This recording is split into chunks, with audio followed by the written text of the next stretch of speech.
Hello friends, good morning. Welcome to our channel target with Lallan Sharma. तो आज हम पढ़ेंगे विद्यार्थी बायोसेवर्ट के कॉन्सेप्ट पर डेरिवेशन, मतलब एप्लीकेशन का दूसरा वीडियो। तो आज का हेडिंग है magnetic field at the centre of A current carrying circular coil.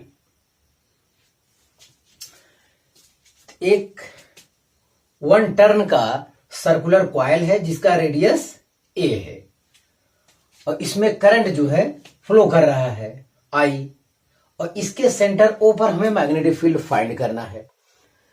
तो इसके सेंटर पर मैग्नेटिक फील्ड फाइंड करने के लिए बायोसेवर्ट के अलावा कोई उपाय नहीं है, क्योंकि बायोसेवर्ट में करंट एलिमेंट, एक एक करंट एलिमेंट यहां काट लेंगे हम लोग पूरे सर्किल पर, एक एक करंट के कारण यहां पर निकालेंगे और ऐड करते चले जाएंगे।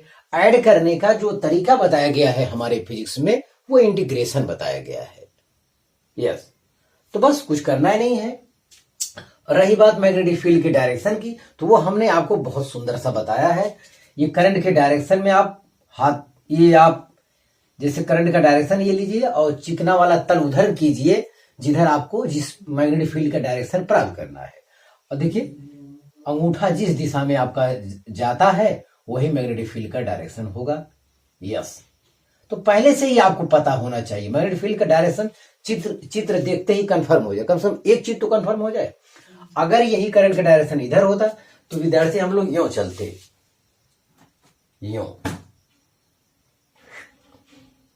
देखिए, ये चिकना वाला तल उधर करिए और ये जिसमें करंट बहता, अगर बहता तब करंट, ये करंट का डायरेक्शन इधर लिए हैं तो वर्टिकली डाउनवर्ड होगा, और अगर ऐसा कर लेते तो वर्टिकली अपवर्ड होगा।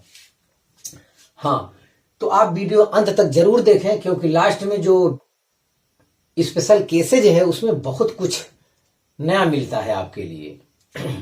तो चलिए शुरू करते हैं। Magnetic field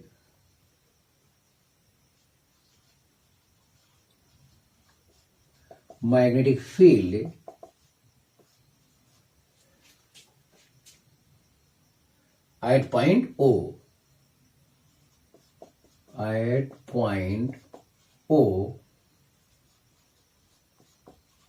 due to magnetic field at point O due to current element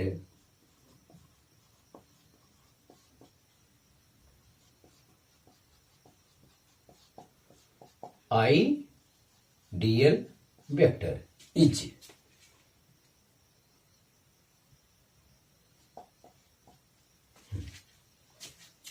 और मेथड किसका है? मेथड है बायोसेवर्ट law.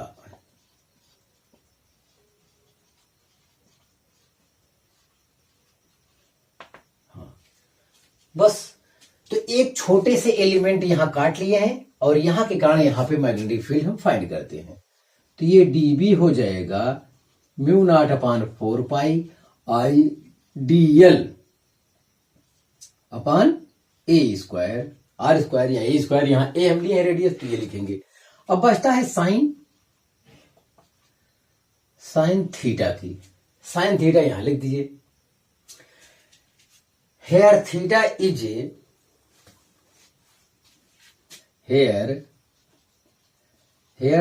Is 90 degree because dl vector is always perpendicular to radius vector, perpendicular to vector A। मतलब tangent radius के always क्या होता है? Perpendicular होता है। ये बात हम लोग पहले से जानते हैं। तो अब हम थीटा के स्थान क्या प्रयोग करेंगे? 90। तो dB इज इक्वल टू हो जाएगा μ0/4 पाई I dl upon a square, यहां हो जाएगा साइन 90। तो इतना हो गया। साइन 90 का मान 1 होता है, तो अगली लाइन में उसको लिखने की जरूरत नहीं है। ये तो किसी एक करंट एलिमेंट के कारण यहां मैग्नेटिक फील्ड है, हमें तो पूरा वायर लेना है, हमें तो पूरा वायर लेना है। तो आप पूरे वायर के लिए कोशिश करते हैं तो कहेंगे magnetic field at the centre of A current carrying circular coil.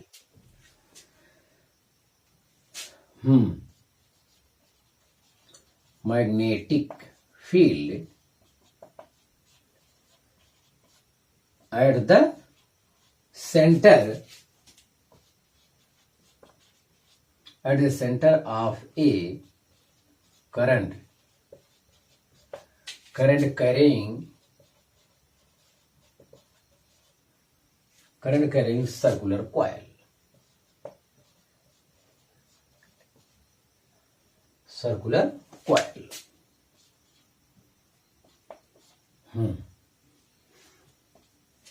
तो ऐसी दशा में बी नेट हो जाएगा।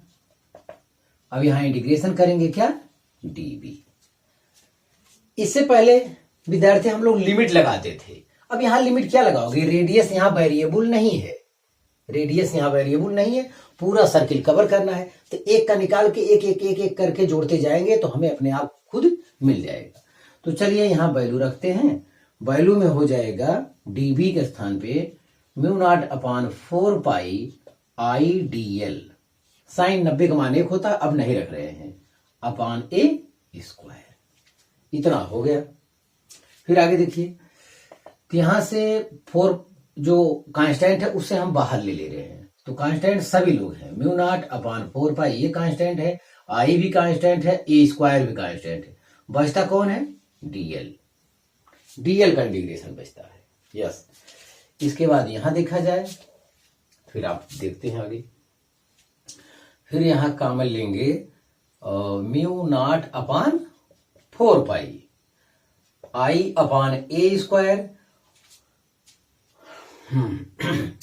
तो यहां 1dl का इंटीग्रेशन हो जाएगा L मतलब पूरे सर्किल का लंबाई, सर्कमफ्रेंस पूरा आ जाएगा आपका। तो सर्कमफ्रेंस पूरा L पूरे जो इसकी लेंथ होगी वो 2 पाई A होगी। तो L धन L पूरा सर्किल कवर कर लेंगे, पूरा सर्किल का जो लेंथ होता है वो 2 पाई A होता है या 2 पाई R होता है। तो यहां रेडियस A है तो रहेगा 2 पाई A, तो इसके स्थान पे ऐड करके हम लिखेंगे क्या, 2 पाई A।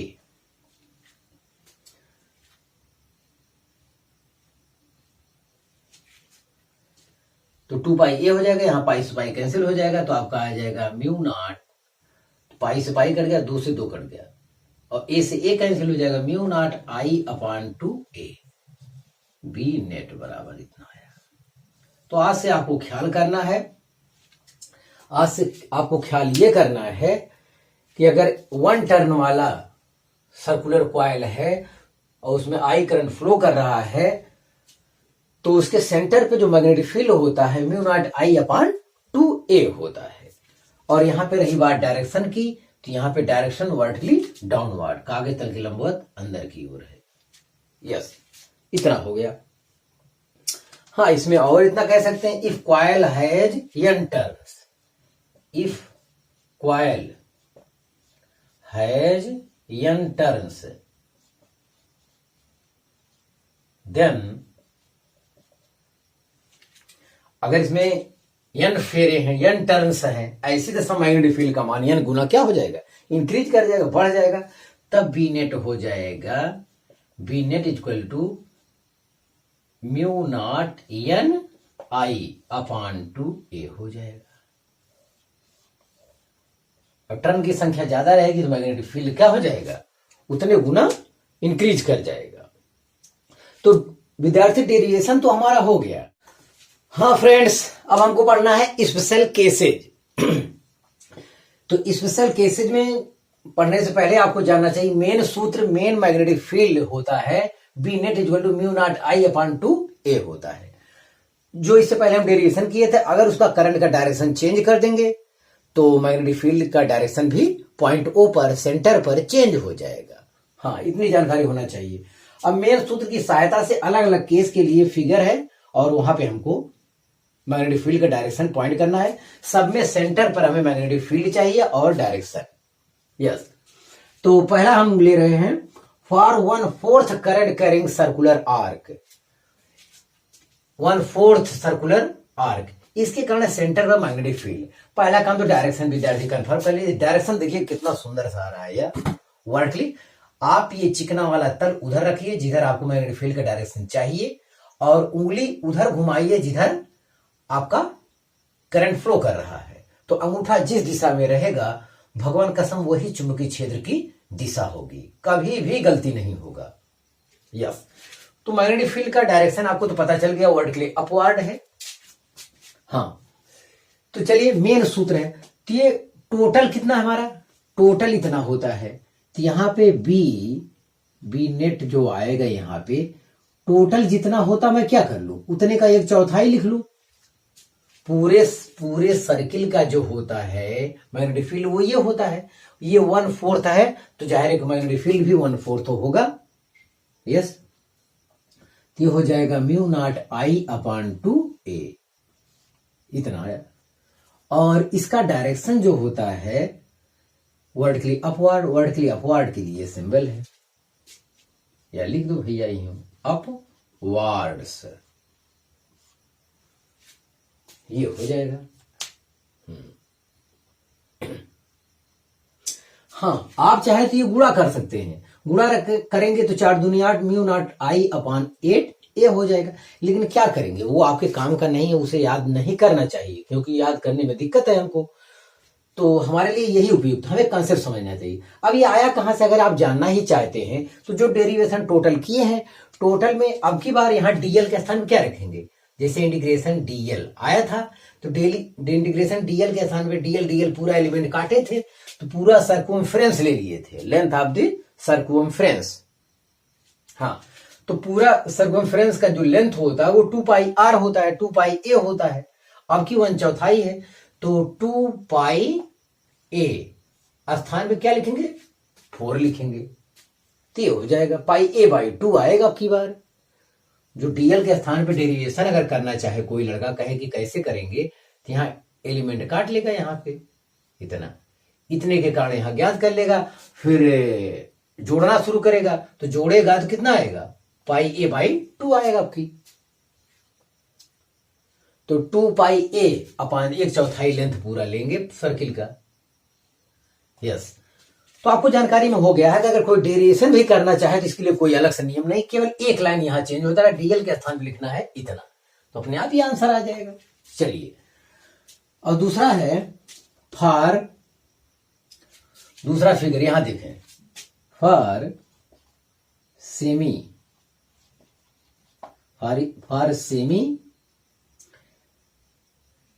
Current carrying circular arc, current carrying circular arc. Yes, तो semi current carrying circular arc. अब की बार हमने करंट का डायरेक्शन चेंज कर दिया है, देखिए करंट डायरेक्शन इधर चेंज कर दिया है, तो यहां पे जो मैग्नेटिक फील्ड का डायरेक्शन होगा वो वर्टिकली डाउनवर्ड होगा, कागज के तल के लंबवत अंदर की ओर होगा। यस, इनवर्ड, ओ पर हम मैग्नेटिक फील्ड चाहिए, तो इसके लिए होगा इनवर्ड। तो बस अब की बार डीएल के स्थान में हम लोग क्या लेंगे, 2πa/2 कर देंगे। जो डेरिवेशन करना चाहे, पूरा करना चाहे, तो हमें कोई दिक्कत नहीं है। तो बी नेट इक्वल टू, अब की बार ये पूरे सर्किल का हाफ है, तो जाहिर है कि टोटल का हाफ लिया जाएगा, और टोटल कितना है, μ0I/2a। मैग्नेटिक फील्ड का डायरेक्शन जरूर क्लियर करें। अब की बार वर्टिकली डाउनवर्ड के लिए आप क्रॉस चिन्ह का प्रयोग करते हैं, इनवर्ड। यस, तो हो गया इसका फिगर। मैं कह रहा हूं कोई डेरिवेशन करना चाहे तो डीएल यहां पट्टी काट सकता है, डीएल लेंथ का, और इसके कारण यहां मैग्नेटिक फील्ड फाइंड कर ले। जब बात आएगी डीएल के स्थान पे रखने की, तो पूरे का आधा करना होगा। पूरा सर्कमफ्रेंस का जो लेंथ होता है वो होता है 2πa, और उसका आधा कर लेना है, तो आपकी बार πa रखना होगा इसके स्थान पे, तो आपको यही आंसर फिर मिलेगा। अब इसमें अंदर रटना नहीं चाहिए गुणा करके, μ0I/4a तो म्यू नॉट अपान, हाँ, तो इस टाइप से रखना नहीं चाहिए। यही हमारे लिए, यही हमको याद जानकारी में रखना है, यही होना भी चाहिए। हाँ, तीसरा फिगर, उसकी सहायता से हम मैग्नेटिक फील्ड फाइंड करेंगे सेंटर पे। तो ये होगा for 3/4, for 3/4 current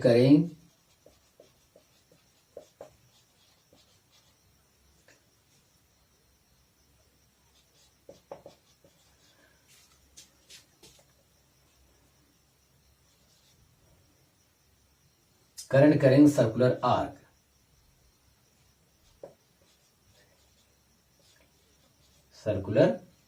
ARC।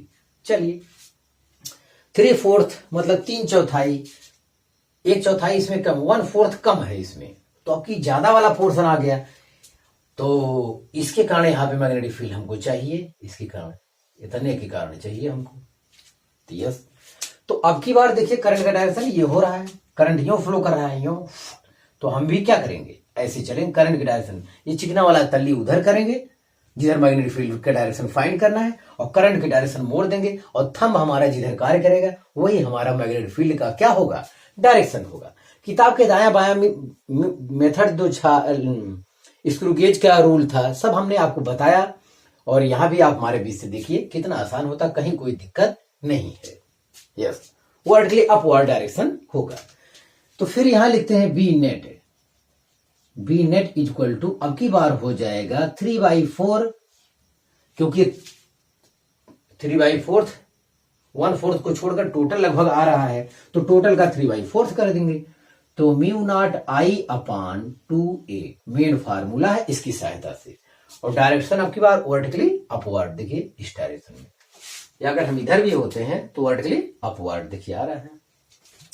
Upward का जो सिंबल होता है ये डॉट वाला होता है। यस, तो आपको बिल्कुल रटने की जरूरत नहीं है। यहां भी कोई इंटीग्रेशन करना चाहे तो इंटीग्रेशन मेथड से यहां भी निकाल सकता है।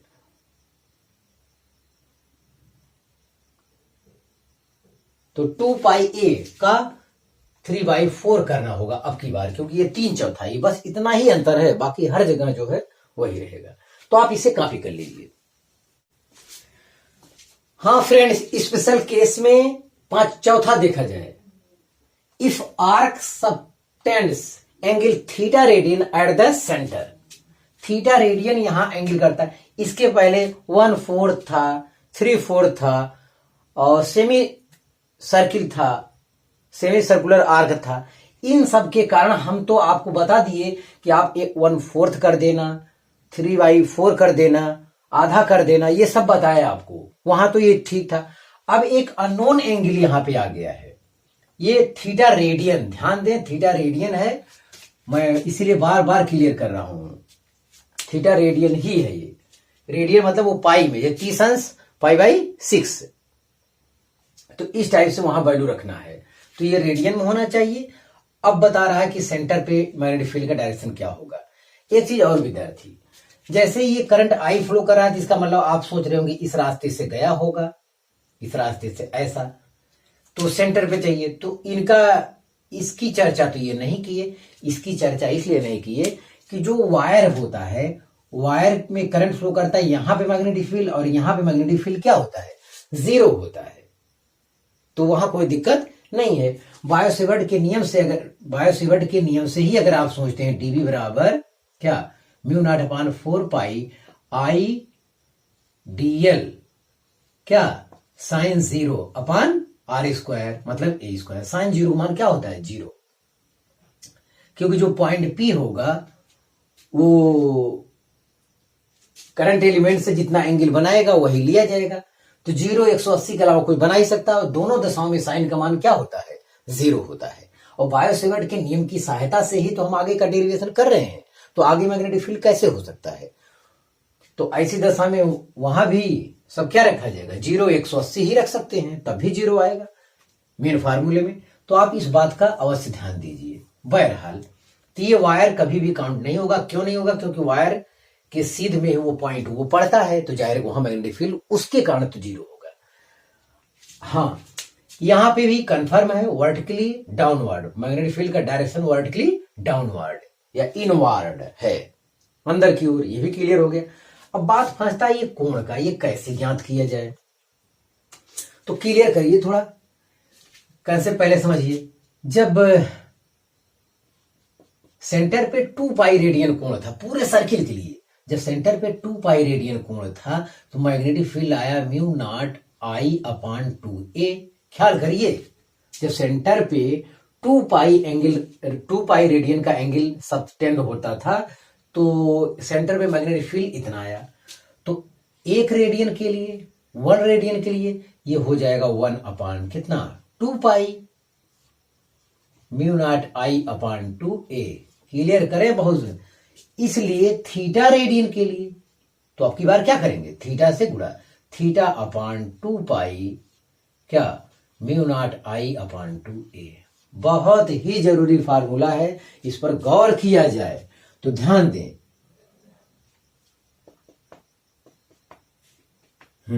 बहुत जरूरी फार्मूला। तो आज से आपको ख्याल करना है, बी नेट बराबर म्यू नॉट आई अपॉन 2, ये तो होता है, यहां लिखेंगे थीटा अपॉन 2 पाई। ये जनरल फार्मूला है, हर केस के लिए वैलिड होगा। This is general formula, this is general formula. ध्यान दें, बहुत ही जरूरी फार्मूला है। आया कहां से ये क्लियर कर लीजिए। हाँ, जब 2 पाई रेडियन कोण था सेंटर पे तो सेंटर का मैग्नेटिक फील्ड इतना था, तो 1 रेडियन अगर एंगल है तो इतना। आप ख्याल करिए ऑप्शन वगैरह 1 रेडियन के लिए ये होता है। सेंटर पे 1 रेडियन एंगल के लिए मैग्नेटिक फील्ड होगा। हाँ, मैग्नेटिक फील्ड का डायरेक्शन मैं यहां कर दूं वर्टिकली डाउनवर्ड, तो मतलब डाउनवर्ड के लिए क्रॉस। भूल चूक के लिए ध्यान दें। इतना हो गया। और ये जनरल फार्मूला है क्यों, ये आप बताइए। जनरल फार्मूला इसलिए है कि थीटा का स्थान पे क्या रख दीजिए, 0, तो टोटल हो जाएगा 0। थीटा 0 का मतलब ये यहां के आ जाएगा, यहां ये खत्म हो जाएगा, यहां आ जाएगा 0। और थीटा बराबर 90 रख दीजिए, 90 मतलब यहां होगा। थीटा का स्थान क्या करना होगा, π/2। अभी जो हम लोग हल किए थे, थीटा का स्थान पे π/2 रखेंगे, π/2 बटे 2 पाई, तो कितना आएगा, π/2 गुणे 4 पाई, सॉरी 2 पाई, यस। तो पाई कट गया, कितना आया, 1/4। तो हम लोग टोटल वाले फार्मूले में क्या किए थे, 1/4 से ही तो गुणा किए थे। अभी जो हम लोगों ने फार्मूला पढ़ा, हम कहे थे 1/4 का कोई आएगा, इतने के कारण कोई पूछेगा तो 1/4 से मेन वाले में क्या करिएगा, गुणा। देखिए तब भी आ रहा है, यस। ध्यान दें। अब थीटा के स्थान पे 180 रख दो। 180 का मतलब उसे रेडियन में क्या कहेंगे, पाई कहेंगे, रेडियन में पाई कहेंगे, पाई कट गया। तो मेन फार्मूले में क्या किए थे, कहे थे कि आधा सर्किल आएगा, हाफ सेमी सर्कुलर आर्क के लिए 1/2 आप लगाए थे मेन फार्मूले में, यहां भी देखिए आ जाएगा। और 3/4 रखेंगे तब भी आएगा, 3/4 रखेंगे तब भी आएगा। मतलब कोई भी हो, हर केस के लिए वैलिड है। अब कोई मान लो सवाल आप लगा रहे हैं, यहां 30 अंश दिया है, तो क्या रेडियन में बदलना आवश्यक है? देखिए आप जो है सवाल रेडियन में ही लगाएंगे, हाँ, लेकिन अंश में दिया है तो अंश का जवाब अंश में हो सकता है। और ये 30 अंश दिया तो आप कहेंगे 360, तो 30 बटे 360। ये पहले से अगर डिग्री में दिया है, तब पहले से डिग्री में दिया है तो 30 बटे 360 कर लेंगे आप, वो भी चल जाएगा, क्योंकि वो रेशियो है, कट जाएगा। लेकिन ध्यान दीजिएगा, अननोन वाला कोई भी सवाल आप गलती से भी अंश वाले में, डिग्री वाले में मत लगाइएगा, उसे रेडियन में अवश्य बदल लीजिएगा, नहीं तो गलती हो जाएगा, मैं कह रहा हूं। तो इसीलिए मैं इस फार्मूले को जनरल फार्मूला कह रहा हूं और इस पर बहुत ही मेहनत कर रहा हूं मैं। कोई भी यहां एंगल अगर आपको पता है तो यहां पता चल जाएगा कि अब ये हर केस के लिए वैलिड है। ध्यान दें, एक बार और इस पर क्लियर करें, कहां से आया, 2 पाई रेडियन पर सेंटर पर जो एंगल होगा इतना होगा, मैग्नेटिक फील्ड होगा। 1 रेडियन के लिए सेंटर मैग्नेटिक फील्ड इतना होगा, थीटा रेडियन के लिए इतना हो जाएगा। टोटल का थीटा बटे 2 पाई हो जाएगा। हाँ, मैग्नेटिक फील्ड का यूनिट होता है टेस्ला, जब आएगा लिखा जाएगा। तो डायरेक्शन यहां ख्याल करना, डायरेक्शन देखिए वर्टिकली डाउनवर्ड हो रहा है। यस, तो हम समझते हैं हम वो पॉइंट समझाने में कामयाब रहे। अब हम लोग अगला पॉइंट देखते हैं। पॉइंट 5 कह रहा है distribution of current across the diameter. Yes, तो इसका फिगर देखिए आप। इसका फिगर ये कह रहा है कि ये सर्कुलर कार है, कुछ इस टाइप से बना है जिसमें करंट जा रहा है। अब करंट जो है आई इधर जा रहा है और आई इधर जा रहा है। सेंटर में कह रहा है मैग्नेटिक फील्ड बताइए। तो इसका मतलब इसमें 2i आया रहा होगा, ये दिखाया नहीं गया है। तो 2i यहां, तो आई 2i निकला होगा, आई इधर गया होगा, आई इधर, क्योंकि 100% बीच में है डायमीटर पे, तो आई इधर गया होगा, मिलके फिर यहाँ 2i हो जाएगा, आगे जाएगा, हमसे क्या मतलब।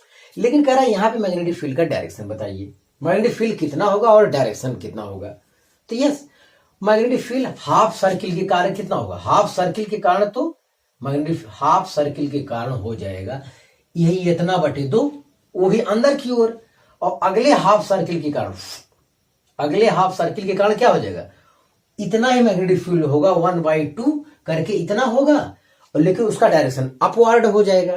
तो ऐसी दशा में B net at centre is equal to क्या हो जाएगा, 0। तो ये आपको ध्यान देना है। ऊपर वाले आधे भाग के कारण मैग्नेटिक फील्ड का डायरेक्शन अंदर की ओर, ठीक है, और नीचे वाले आधे भाग के कारण मैग्नेटिक फील्ड का डायरेक्शन ऊपर की ओर, वर्टिकली अपवर्ड।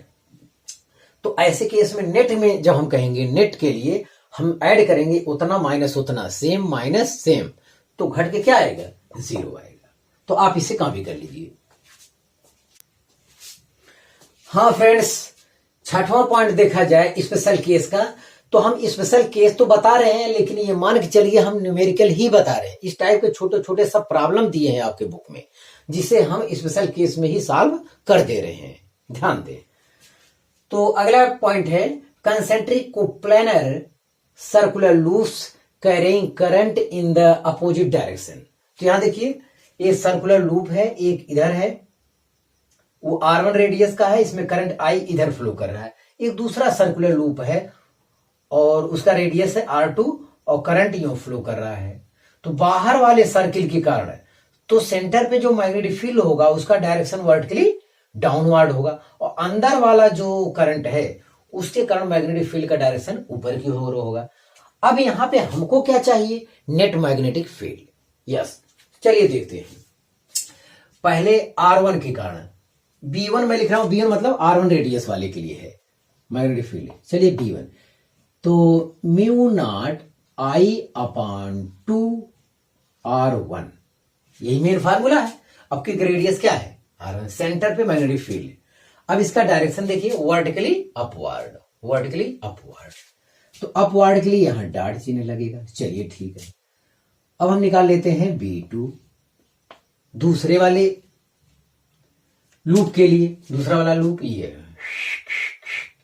तो देखिए करंट के डायरेक्शन में आप ये चिकना वाला उधर रखिए जिधर मैग्नेटिक फील्ड का डायरेक्शन फाइंड करना, और करंट की डायरेक्शन मोड़ देंगे, थंब जिधर वर्क करता वही मैग्नेटिक फील्ड का डायरेक्शन होता है। तो ऐसे केस में हो जाएगा mu naught I upon 2R2, इसका direction vertically downward, vertically downward. अब हमको चाहिए बी नेट। बी नेट के लिए आपको यह देखना है कौन बड़ा है कौन छोटा है। तो R1 इसका ये वैल्यू क्या है, ये वैल्यू हर में कम है, रेडियस R1 कम है, तो जाहिर है कि वैल्यू क्या आएगी, B1 का मान B2 से क्या होगा, ज्यादा होगा। अब यहां देखिए रेडियस R2 ये ज्यादा है, तो जाहिर है कि वैल्यू कम आएगी। तो जो प्रभावी होगा B1 माइनस B2 होगा, B1 माइनस B2 होगा।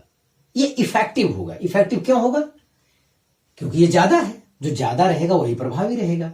ध्यान दें, तो B1 का मान ये रखेंगे mu naught I upon 2R1 minus mu naught I upon 2R2, इतना आएगा।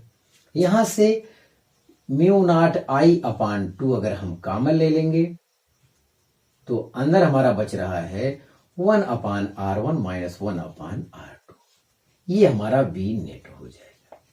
तो ये आप समझिए कि हम ये जो है न्यूमेरिकल ही सॉल्व कर रहे हैं, और इसका डायरेक्शन क्या होगा, वर्टिकली अपवर्ड, क्योंकि वर्टिकली अपवर्ड वाली वैल्यू ज्यादा है तो यही ज्यादा प्रभावी होगी।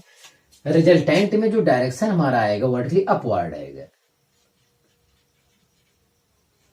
Upwards, yes. तो ये चीज आपको ध्यान देना है, ये सब न्यूमेरिकल ही चल रहा है, ये मान के चलिए। तो कंसेप्ट डायरेक्शन के साथ, हाँ वही न्यूमेरिकल फिर है। अब की बार क्या करेंगे, concentric coplanar circular loop carrying in the same direction. Same यही केस है, फिगर वगैरह वही है, लेकिन इसमें जो आई करंट फ्लो कर रहा है दोनों दिशाओं में एक ही डायरेक्शन में फ्लो कर रहा है। तो नीचे वाले छोटे वाले सर्किल का भी डायरेक्शन क्या हो जाएगा, वर्टिकली डाउनवर्ड, और ऊपर वाले सर्किल का भी क्या हो जाएगा, वर्टिकली डाउनवर्ड। दोनों एक ही दिशा में होने के कारण नेट मैग्नेटिक फील्ड के लिए ऐड हो जाएंगे और डायरेक्शन वर्टिकली डाउनवर्ड प्रयोग करेंगे। तो ये वैल्यू हम निकाल चुके हैं। अब हम केवल क्या करेंगे, बी नेट निकाल लेते हैं। बी नेट इक्वल टू क्या हो जाएगा, B1 प्लस B2। तो B1 प्लस B2 क्या आया, mu naught I/2R1 plus mu naught I/2R2, इतना आया। तो चलो इसको ऐड कर लेते हैं। तो म्यू नॉट I आप कॉमन लेंगे बाई 2, तो आएगा 1/R1 प्लस 1/R2। तो ये बी नेट बराबर आया। अब रही बात मैग्नेट फील्ड की डायरेक्शन की, तो आप कह रहे हो ये वर्टिकली क्या है, इनवर्ड है।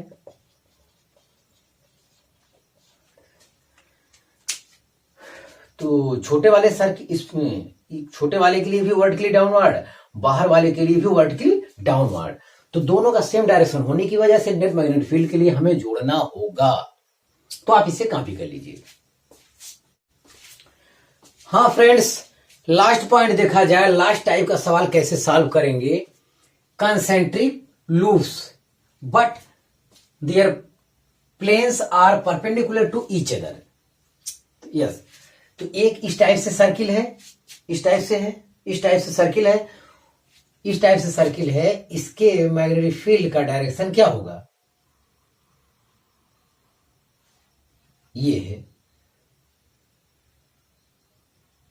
इस वाले सर्किल का, तो ये हो जाएगा B2, ये नीचे वाले सर्किल का।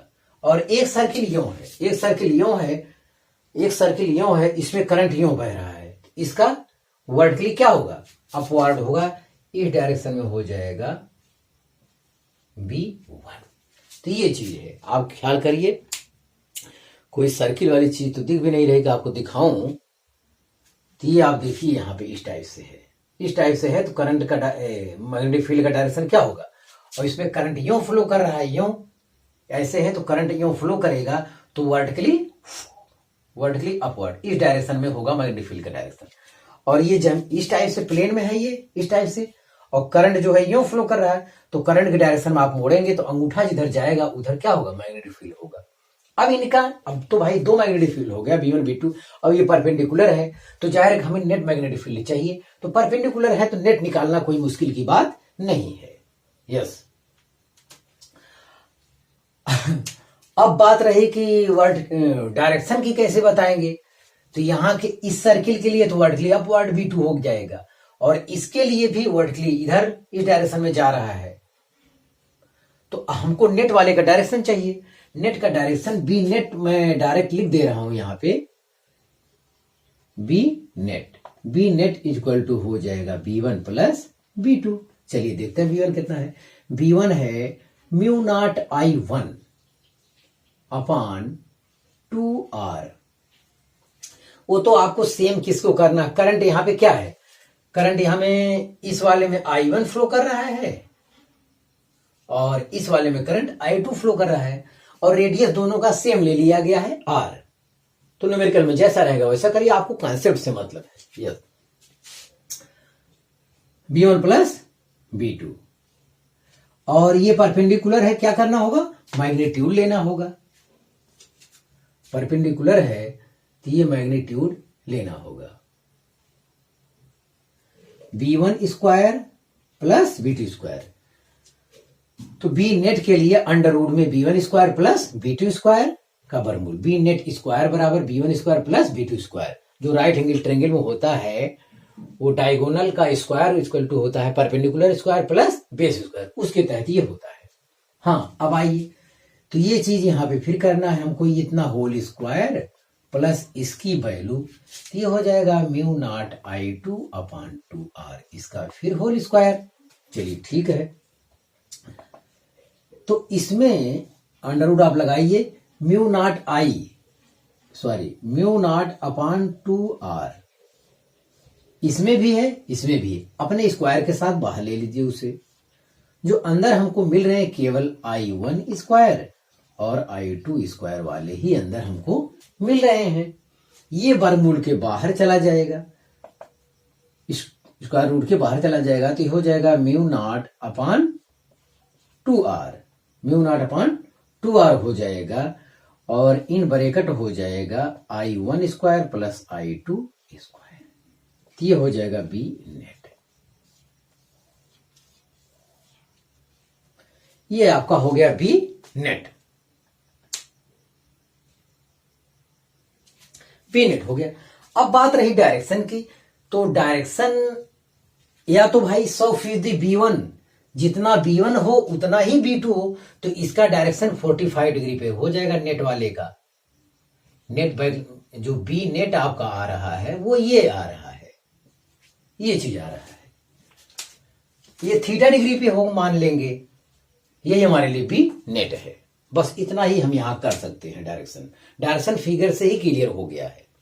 हाँ, अगर ये दोनों B1 बराबर B2 हो जाए, मतलब करंट भी अभी इसी में हम सेम कर दें, तो थीटा का स्थान पे क्या हो जाएगा 45 डिग्री, तो थीटा का स्थान पे हो जाएगा 45 डिग्री, और तब कोई दिक्कत नहीं रहेगी। अलग अलग है तो आपको फिगर की सहायता दर्शाना है। तो आप इसे कॉपी कर लीजिए। तो हाँ विद्यार्थी, आज कंसेप्ट बस इतना ही, और आप परेशान ना हो। बायोसेवर्ट के नियम से एप्लीकेशन जो हम लोग पढ़ रहे हैं, और वो एप्लीकेशन खत्म होने के बाद एक वीडियो हम बनाएंगे, उसमें केवल और केवल न्यूमेरिकल का ही अध्ययन किया जाएगा। तो आज विद्यार्थी बस इतना ही। आप मेहनत से पढ़ाई करते रहें। All the very best.